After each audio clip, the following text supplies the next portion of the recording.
কৌশলগত অংশীদারিত্ব জোরদারে ঐক্যমত্যে পৌঁছেছে কাতার ও ভারত। মঙ্গলবার দিল্লিতে ভারতের প্রধানমন্ত্রী নরেন্দ্র মোদী ও কাতারের আমির Sheikh Tamim bin Hamad Al থানির মধ্যে অনুষ্ঠিত বৈঠকে এই ঐক্যমত্যে পৌঁছান তারা।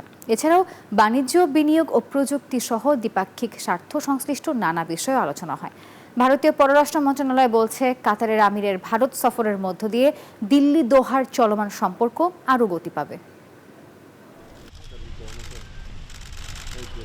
ভারত ও কাতারের ভূ রাজনৈতিক গুরুত্ব অপরিসীম, কেননা দেশ দুটির রয়েছে বহুমুখী সম্পর্ক। অপরিশোধিত তেলের মূল উৎস হিসেবে ভারতের একটি গুরুত্বপূর্ণ অংশীদার মধ্যপ্রাচ্যের এই দেশটি। অন্যদিকে কাতারে 8,30,000 ভারতীয় প্রবাসী রয়েছেন। দোহা দিল্লির সম্পর্ককে আরও বেগবান করতে নরেন্দ্র মোদীর আমন্ত্রণে ভারত সফরে আসেন কাতারের আমির Sheikh Tamim bin Hamad Al Thani. সফরের দ্বিতীয় দিন দিল্লিতে নরেন্দ্র মোদীর সঙ্গে বৈঠকও করেন তিনি। সেখানে দেশ দুটির মধ্যে কৌশলগত অংশীদারিত্ব, দ্বৈত কর পরিহার সহ কয়েকটি বিষয়ে সমঝোতা স্মারক বিনিময় হয়।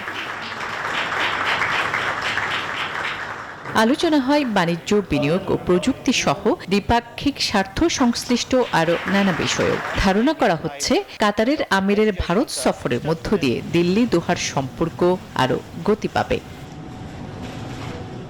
এর আগে অতিথি পরায়ণতার এক অন্য ছবি দেখালেন নরেন্দ্র মোদী। কাতারের আমিরকে নিজে বিমানবন্দরে স্বাগত জানান তিনি।